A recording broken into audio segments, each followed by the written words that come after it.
Dans cette vidéo, nous allons parler de la résultante des forces de pression dans le cas où le corps qui subit les forces de pression est complètement immergé dans un fluide.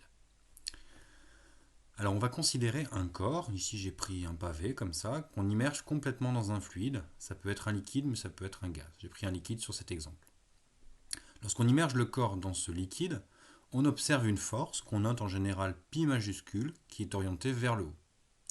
Cette force, on l'appelle également la poussée d'Archimède, et donc je vais vous expliquer un petit peu son origine. Nous avons vu que dans un fluide, à cause de la gravité, la pression augmente au fur et à mesure qu'on descend. Si je me place à la surface libre du liquide, ici j'ai une pression qui vaut P0. Lorsque je descends dans le fluide, la pression à cette altitude sera égale à P1 supérieur à P0, et je peux calculer la pression P1 avec cette hauteur et la masse volumique du fluide. Je ne le ferai pas ici. Si je continue à descendre dans le fluide, ça continue, la pression augmente et au fond, j'aurai une pression P2 supérieure à P1. Si je regarde l'ensemble des forces de pression qui s'appliquent sur le solide qui est immergé, celui-ci va en subir tout un tas. Sur la face supérieure, le liquide va exercer une force qui est orientée vers le bas et dont la norme sera égale à P1 multiplié par la surface.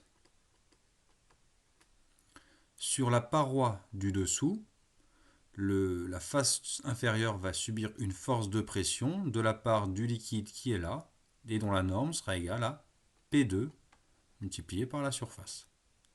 Comme la pression P2 est supérieure à la pression P1, la force de pression qui s'applique sur la face inférieure est supérieure à la force de pression qui s'applique sur la face supérieure. Il y aura également des forces de pression sur les côtés, que je n'ai pas dessinées ici, pour une raison assez simple, c'est que ces forces-là vont être annulées de l'autre côté, car j'ai un solide qui ici est régulier. Globalement, quand je vais faire la somme de toutes les forces, je vais donc obtenir quelque chose qui est orienté vers le haut, et c'est cette force orientée vers le haut qu'on appellera la poussée d'Archimède. Donc on appellera poussée d'Archimède la résultante des forces de pression qui est exercée par un fluide lorsqu'on a un solide qui est totalement immergé. Alors attention, ici c'est important, on reviendra là-dessus, mais il faut que le solide soit totalement immergé, c'est-à-dire totalement entouré de fluide. Sur l'exemple que je vous ai présenté ici, j'ai immergé un corps solide dans un liquide, mais la force de poussée d'Archimède existe également dans un gaz. Il faut faire très attention ici à bien comprendre l'origine de la poussée d'Archimède. La poussée d'Archimède, ce sont les forces de pression, c'est la même chose. Donc il ne faudra pas compter à la fois une poussée d'Archimède et à la fois des forces de pression lorsqu'on a un solide qui est immergé. Alors on va chercher maintenant à exprimer la norme de cette poussée d'Archimède. Pour ça, on va utiliser une astuce que je vais vous présenter. Alors on va considérer un solide qui est immergé dans un fluide toujours et qui a une forme cette fois un petit peu plus quelconque que tout à l'heure. Ce solide qui est complètement immergé, il va subir une force de pression qui va être la résultante de toutes les forces qui s'exercent sur le pourtour. Comme tout à l'heure, comme les forces de pression en dessous vont être légèrement plus intenses que les forces de pression au-dessus, on va obtenir une résultante orientée vers le haut, la poussée d'Archimède. Alors notez une chose, ce solide il peut être soumis à d'autres forces, notamment son poids et d'autres choses que je n'ai pas présentées. Ici je vais m'intéresser qu'à la poussée d'Archimède, donc il n'est pas forcément ici au repos. Il peut être en train de couler ou il peut être en train de remonter vers la surface. Comme la poussée d'Archimède c'est une force de pression, elle va dépendre de la surface de contact entre le corps et le liquide ou le gaz dans lequel il est immergé, et elle va dépendre de la masse volumique du fluide, car si celui-ci est plus dense, eh bien lorsqu'on va descendre dans les profondeurs, la pression va augmenter plus vite. Bon.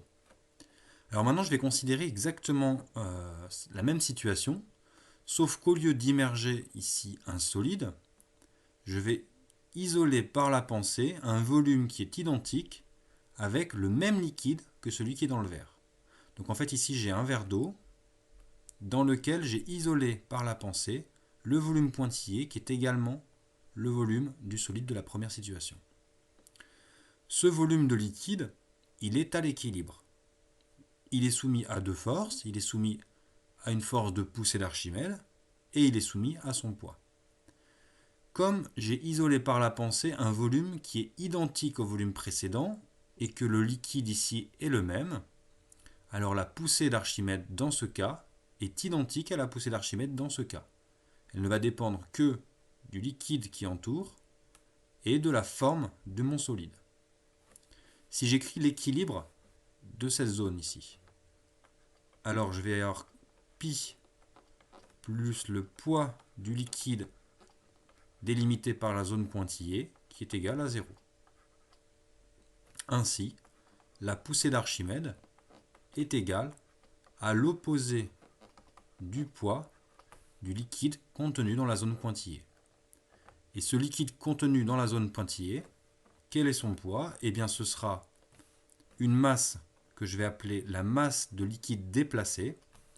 Donc la masse de liquide déplacé, ça correspond à la masse d'eau qui serait à la place du solide s'il n'était pas là, multiplié par G, le champ de pesanteur, orienté sur un vecteur qui serait un vecteur ascendant. Alors plutôt que de mettre UZ ici et de placer un vecteur UZ vers le haut, je vais introduire le vecteur G et je vais mettre un moins pour l'orienter dans le bon sens. Donc on retiendra la chose suivante.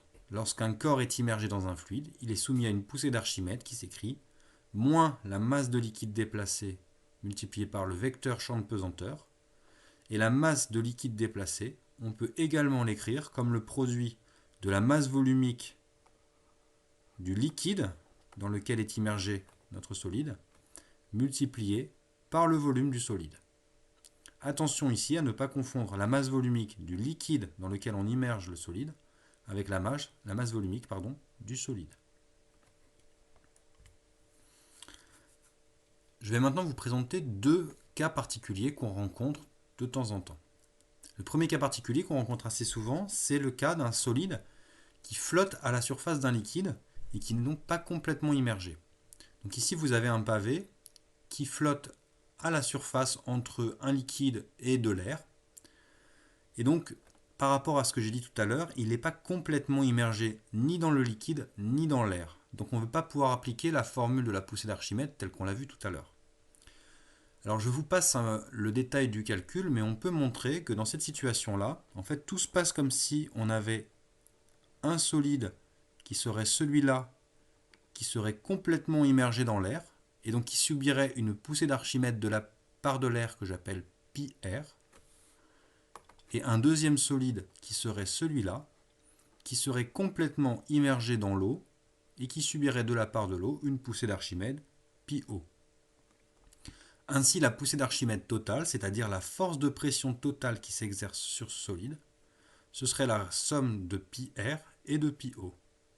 Et d'après ce qu'on a vu tout à l'heure, on peut écrire πr comme la masse d'air déplacée par la zone hachurée en noir, c'est-à-dire la masse volumique de l'air multipliée par le volume émergé du solide, que je note ici Vm. Donc le volume émergé, c'est le volume en noir, plus pour la poussée d'Archimède de l'eau, la masse volumique du liquide multipliée par le volume de solide qui serait immergé cette fois, donc qui serait hachuré en rouge, multiplié par le vecteur G.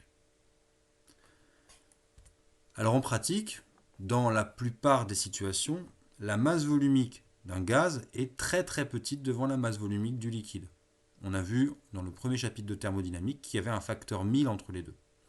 On a donc en général un facteur 1000 entre la poussée d'Archimède de l'air et la poussée d'Archimède de l'eau, ce qui nous permet en fait de négliger la poussée d'Archimède de l'air devant la poussée d'Archimède de l'eau. Alors attention, je ne suis pas en train de dire qu'il faut toujours négliger la poussée d'Archimède de l'air. Ce que je dis, c'est que lorsqu'il y a les deux qui interviennent, alors on peut négliger celle-ci devant celle-là. De sorte que il ne reste que le terme πo, et donc la poussée d'Archimède totale sera égale uniquement à la poussée d'Archimède qui correspond à la partie immergée dans le liquide. Donc lorsqu'on a un solide qui flotte à la surface entre un liquide et un gaz, eh bien l'expression de la poussée d'Archimède revient à considérer qu'on a uniquement la partie immergée de notre solide qui serait complètement entourée de liquide. Deuxième cas particulier, c'est le cas où on a un solide en contact avec une paroi. Alors comme je l'ai dit tout à l'heure, on utilise la poussée d'Archimède uniquement lorsqu'on a un solide qui est complètement entouré de liquide. Donc imaginez la situation suivante, on prend un verre d'eau par exemple, et au fond de ce verre d'eau, on dispose un petit cube qui serait collé au fond, parfaitement collé au fond. Bien, vous voyez que dans cette situation-là, notre solide n'est pas complètement entouré de liquide, notamment sur la face inférieure, il n'y a pas de liquide. Donc on ne peut pas utiliser l'expression de la poussée d'Archimède pour calculer la résultante des forces de pression. Et ici, en fait, on le voit très bien. Si je calcule, ou je dessine en tout cas, les forces de pression qui s'exercent sur le cube, je vais avoir des forces de pression sur les parties latérales, donc comme ça pour la partie gauche, comme ça pour la partie droite. Ces forces vont s'annuler 2 à 2. Et je vais avoir des forces de pression qui s'exercent sur la partie supérieure et qui vont être donc vers le bas. Notez qu'ici, comme il n'y a pas de liquide en contact avec la partie inférieure du cube, il n'y a pas de force pour venir compenser ce que j'ai dessiné en vert. Et donc la résultante des forces de pression ici sera orientée vers le bas. Donc dans ce cas de figure, les forces de pression ont tendance à plaquer le cube au fond du verre. Donc attention, ne jamais utiliser la poussée d'Archimède lorsque vous avez un solide qui est en contact avec une paroi. Pour terminer, je voudrais discuter de deux petites applications de cette poussée d'Archimède. Alors j'ai choisi volontairement des applications dans un gaz pour vous montrer que cette force n'est pas forcément négligeable. Premièrement, on va parler du principe de la montgolfière. Donc une montgolfière, c'est un ballon ouvert, donc une enveloppe comme celle-ci, ouverte sur l'extérieur et qui va être remplie ici d'air chauffé. À l'extérieur de la montgolfière, nous avons de l'air froid à une certaine pression et le fait que le ballon soit ouvert permet les échanges de gaz entre l'extérieur et l'intérieur du ballon et donc on peut dire que la pression à l'intérieur du ballon est identique à la pression extérieure. Ce ballon est ensuite relié en général à une nacelle et le but, c'est en chauffant l'air intérieur de faire monter le ballon. Alors comment est-ce qu'on étudie ça avec la poussée d'Archimède? Eh bien ici, quand on va étudier le ballon, on va étudier l'enveloppe constituée du ballon plus le gaz qu'il contient. Donc notre système, ce sera l'enveloppe plus l'air chaud. Il est absolument essentiel de considérer dans le système l'air chaud qui est à l'intérieur pour avoir quelque chose qui est complètement immergé dans l'air froid à la pression P. Si on ne prend comme système que l'enveloppe, alors de part et d'autre de l'enveloppe, on n'aura pas le même air, et donc on ne pourra pas utiliser l'expression de la poussée d'Archimède. Si je fais un bilan des forces, qu'est-ce que j'ai? Eh bien déjà, je vais avoir le poids de l'enveloppe. Le poids de l'enveloppe est lié à la structure de l'enveloppe, ça va être le poids du tissu notamment. Vous noterez que j'ai supprimé la nacelle juste pour simplifier un petit peu le schéma, mais on aurait également le poids de la nacelle dans le système si on l'avait gardé. Deuxièmement, et ça c'est très important de ne pas l'oublier, on va avoir le poids de l'air chaud. Effectivement, l'air chaud, ça pèse pas très lourd pour 1 mètre cube, mais comme on est ici sur une enveloppe qui est en général très volumineuse, eh bien ce poids-là n'est pas négligeable. Le poids de l'air chaud, ça va être égal à la masse volumique de l'air chaud, multiplié par le volume d'air chaud contenu à l'intérieur de l'enveloppe, c'est-à-dire ici le volume de l'enveloppe, multiplié par le champ de pesanteur. Cette force est orientée vers le bas, donc je vais l'orienter selon le vecteur G. Et finalement, on aura comme dernière force la poussée d'Archimède qui est liée à l'action de l'air froid sur l'enveloppe. Donc toujours pareil, la pression de l'air froid sur la partie inférieure est légèrement supérieure à la pression de l'air froid sur la partie supérieure, ce qui va conduire à une force orientée vers le haut. L'expression de cette poussée d'Archimède, ça va être la masse d'air froid déplacée, c'est-à-dire la masse d'air froid qu'il y aurait à la place de ce que j'ai hachuré en rouge si le ballon n'était pas là. Et ça, ce sera égal à la masse volumique de l'air froid multiplié par le volume de l'enveloppe multiplié par le champ de pesanteur. Cette fois, la poussée d'Archimède est orientée vers le haut, donc on va l'orienter selon moins G. Alors pourquoi est-ce que ça monte? Eh bien vous voyez qu'en fait, pour comparer le poids de l'air chaud contenu dans le ballon à la poussée d'Archimède, il s'agit en fait de comparer la masse volumique de l'air chaud à la masse volumique de l'air froid. Si on considère l'air comme un gaz parfait, on montre en appliquant la loi du gaz parfait que la masse volumique c'est P grand M sur RT. Et donc vous voyez que lorsque la température est plus élevée, la masse volumique diminue. Donc ici, la masse volumique de l'air chaud va être plus petite que la masse volumique de l'air froid. De sorte que la poussée d'Archimède va être supérieure en norme au poids de l'air contenu dans l'enveloppe. Si la poussée d'Archimède est supérieure au poids de l'air dans l'enveloppe plus le poids de l'enveloppe, alors la résultante de toutes les forces sera orientée vers le haut et le ballon pourra s'élever. Donc ici, on va venir chauffer l'air chaud de manière à augmenter au maximum la température et à diminuer la valeur de mu air chaud jusqu'à ce que la force pi compense ces deux forces-là. Au cours de son ascension, un tel ballon va garder un volume constant. Quand le ballon va s'élever, la pression va diminuer et en fait le volume va rester constant car il peut y avoir des échanges de gaz entre l'extérieur et l'intérieur. Le deuxième système que je voudrais vous présenter, qui fonctionne sur le même principe, c'est le ballon-sonde. Alors la différence entre un ballon-sonde et une montgolfière, c'est que dans un ballon-sonde, on a un ballon qui ici est fermé en général. Alors évidemment, il existe des ballons-sondes qui sont ouverts, mais cela ne m'intéresse pas. Donc on a une enveloppe en général élastique, complètement hermétique, à l'intérieur de laquelle on va mettre un gaz qui est plus léger que l'air. Alors en général, on met soit de l'hélium, soit du dihydrogène. À l'extérieur, on a toujours de l'air froid. Et le principe est le même.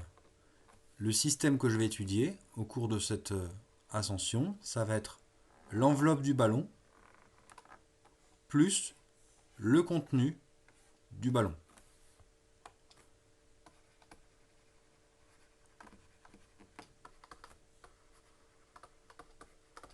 Ce système il va être soumis à plusieurs forces. Premièrement, le poids de l'enveloppe.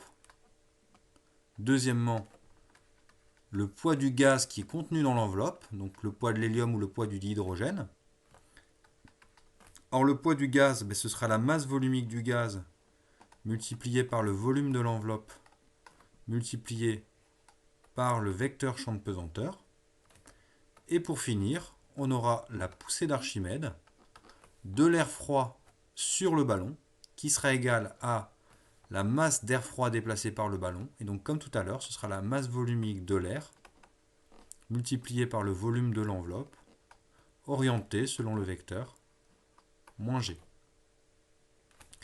Ici, on choisit de remplir le ballon avec un gaz qui est plus léger que l'air, de sorte que la masse volumique mu gaz est plus petite que la masse volumique mu air. Et donc on s'aperçoit à ce moment-là que la poussée d'Archimède sera supérieure au poids du gaz. Et si la poussée d'Archimède est supérieure au poids du gaz et à la pression de l'enveloppe, à la somme des deux, alors ce ballon pourra s'élever. Au cours de son ascension, ce ballon ne va pas garder un volume constant. En effet, quand il va monter en altitude, la pression de l'air extérieur va diminuer Donc le ballon va gagner en volume. Comme la pression baisse, son volume va augmenter et va arriver un moment où le volume sera suffisamment grand pour que l'enveloppe ne résiste pas et elle va finir par éclater. Donc un tel ballon, en général, il est destiné à monter jusqu'à une certaine altitude, puis l'enveloppe éclate et il retombe au sol. Alors c'est souvent des ballons qui sont utilisés dans des missions scientifiques et donc ils sont équipés d'un parachute. Donc les instruments au cours de la chute vont être amortis par le parachute pour pouvoir être récupérés en un seul morceau.